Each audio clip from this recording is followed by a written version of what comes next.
Hi. Thank you for attending today's reading. Let's begin.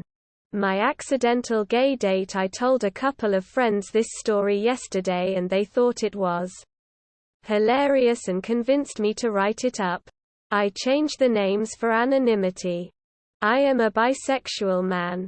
I am attracted to both men and women. While I have probably always been that way, I have only come to this realization and begun to accept myself for who I really am in the past couple of years. Before that, I knew I was straight. How could I not be?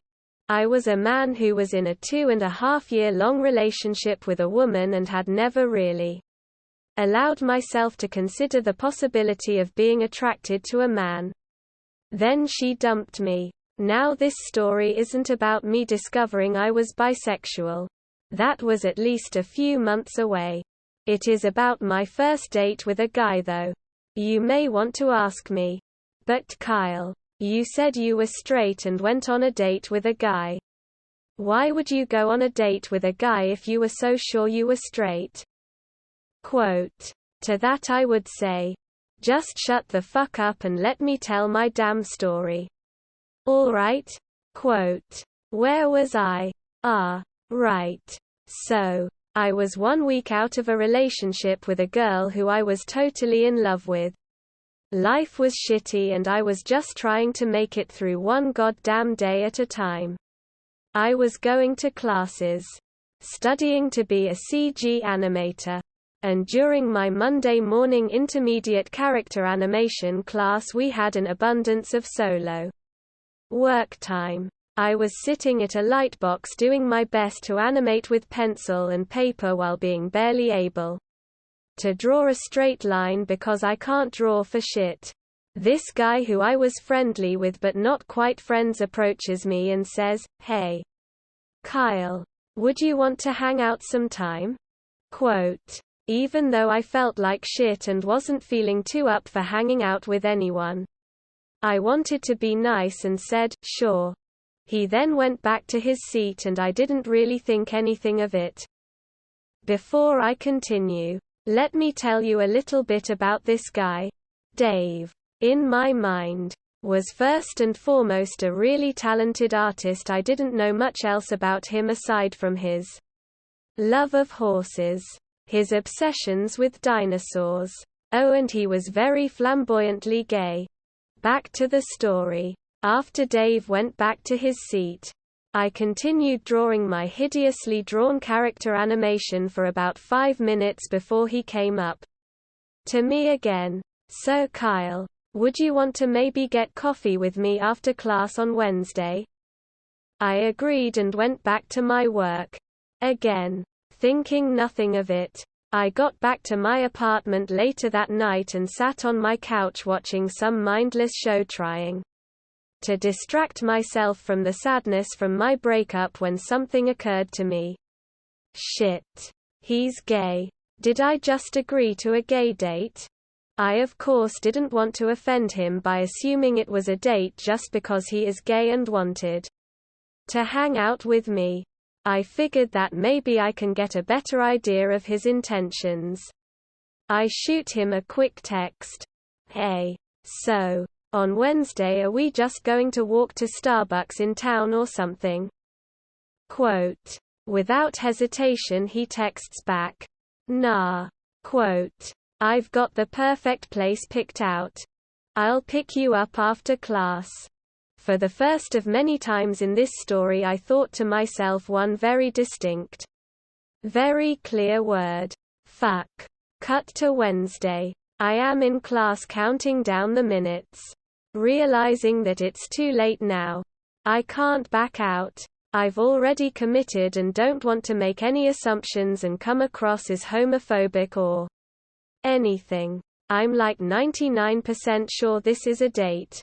But I'm hoping that I can subtly and gently hint that I am straight and that I just thought he wanted to hang out.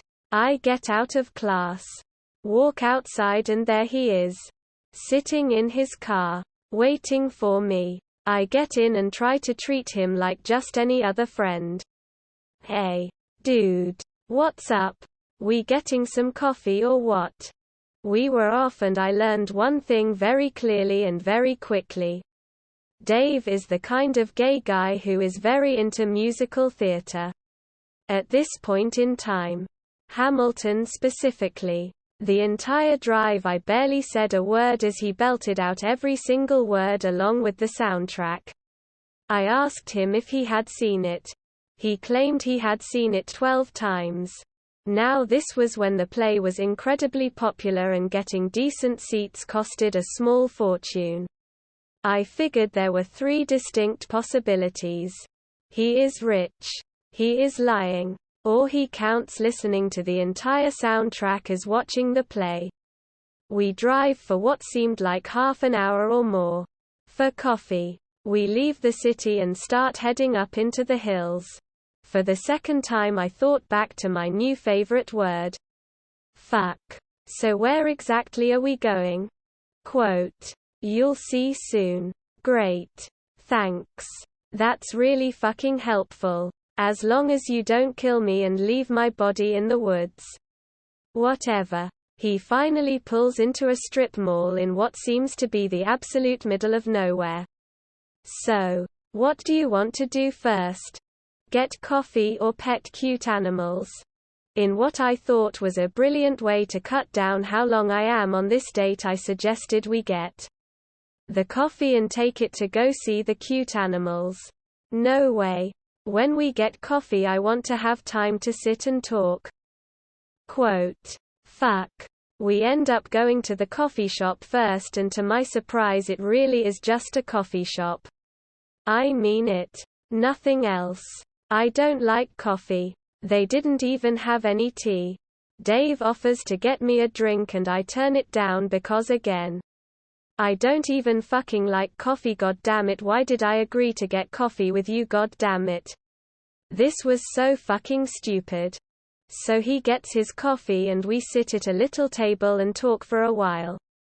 I sat there and tolerated while he talked shit about some of my favorite teachers and didn't disagree because I am so anxious and that's just so unimportant right now. He looks down at my hands and notices me fidgeting with something or other. Maybe it was a coffee stirrer or something. Hey, are you all right? You seem really fidgety and anxious right now. Quote. In truth, I just got dumped about a week ago by my girlfriend who I was in love with for years and I'm just kinda dealing with that right now. It was the perfect answer. It conveyed that I wasn't really looking to date. It clarified that I was straight. Or at least I thought I was. And it was a great explanation for why I was so anxious. But that's not what I really said. Was it? No. What my stupid, unthinking mind instead came up with was, I just have ADHD and am always fidgety. Fuck fuckity fucking fuck. Eventually he finished his coffee and we walked across the shopping center to the cute animals. He wasn't kidding. This little shop had piglets, bunnies, kittens, puppies, any cute animal you could think of, and we were allowed to hold them and pet them. Now anyone who knows me knows that I love cute animals. If Dave were someone I had actually been attracted to, I would have conjured a wedding ring up out of thin air and been down on one knee in an instant. If I was actually into him, this would have been the perfect date. Once I had had my fill of petting animals and was ready to go. We get back in the car and start to head back towards civilization. He asks me, so do you have any place to be anytime soon? Yes. I have a chance. I can end this here and now. He can drop me off on campus and I can go home. Yeah. I should probably get some work done on my thesis at some point today. I haven't gotten much of it done this week. At some point? Okay, cool. So you can still hang out for a bit. We can just hang out at my place for a while. Fuick. He had mentioned earlier that he lives in a house with 5 other people, so that's good.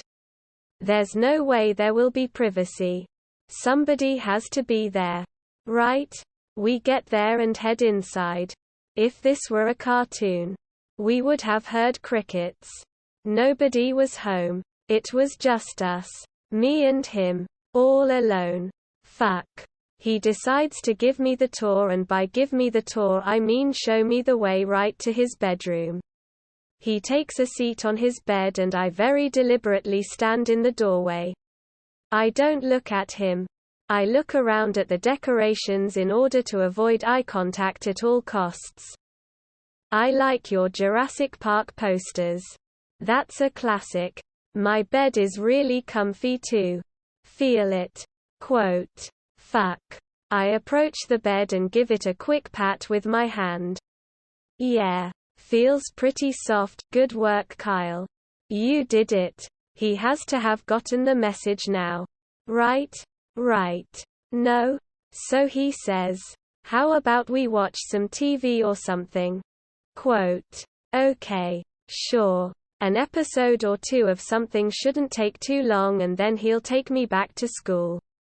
We walk back to his living room and he sits on a couch, leaving plenty of room for me right next to him. Come on.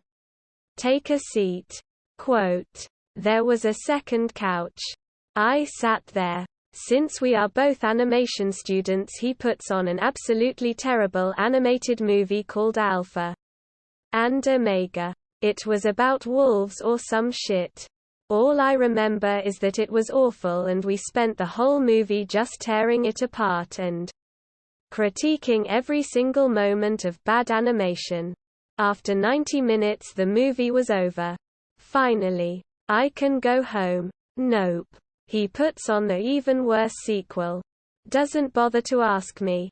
Now at this point you may be asking, Kyle, you idiot. Why didn't you just say something? Why did you let this date get dragged out for so long? Let me answer that question with another question. Did I say this story involves any goddamn audience participation? No. Shut the fuck up. I was depressed, anxious, and I just couldn't think straight. I don't really have a better explanation than that. 45 minutes later we had finally finished Alpha and Omega 2. A Howl Day adventure. Yes. That's actually what it's called. I built up the courage to say, Dave, I really need to get back and get some work done. Good for you, Kyle. You stood up for yourself. Sure. Would you just mind helping me real quick? I need to do some meal prep for the week. Whatever. If it gets me out of here, then fine. Let's get this over with. He was basically just roasting chicken with some carrots and potatoes. He handed me a cutting board, a knife, and 2 carrots while he washed the raw chicken. Look at that. Now we're cooking together. Quote. Yeah. Fuck. We get that over with and finally get in his car to head back to campus. Oh. Did I forget to mention that he is also from Texas and loves country music? Have I mentioned that country music is the one genre of music that I really cannot stand? No? Well, he was blasting his shitty country music and driving with the windows down. Despite all that noise, he decides to ask me a question. I still to this day am not sure if he said, "So was that just the best day ever or what?" Or, "So was that just the best date ever or what?" Quote. Here's where my critical thinking really came into play. If I say yes, I may as well just be agreeing to a second date. If I say no, well then I'm just being a dick. I have to be very careful with what I say because this could very well determine how much more of this I have to deal with. What did I come up with? I'm glad you asked. In my very best sarcastic voice I said, "Sure." Quote. Fucking nailed it. I don't really know how he took that. But he just kept singing along to his country music for the rest of the ride back to campus. He pulls up to the animation building where I normally get my work done and I hop right out. Say, thanks for driving. Close the door and walk away. As soon as he drove off I ran for my car. Went to my dorm and passed the fuck out. I was done. I was free. I can't say it was all bad though. It really would have been the perfect date had it been with someone else. And it really did help me take my mind off of my ex. Now at this point you may not want to ask me any more questions because of how I've responded before. It's okay. Go ahead. I know you want to. Kyle. You went on an entire date with a guy. Figured out that you were bi a few months later and you're really claiming there was no connection there? Quote. Yes. If anything. This made it take a bit longer for me to figure it out. That was a dumb fucking question. End of story. That is all for today. If you want to support my automated channel, feel free to drop a like and subscribe. See you tomorrow.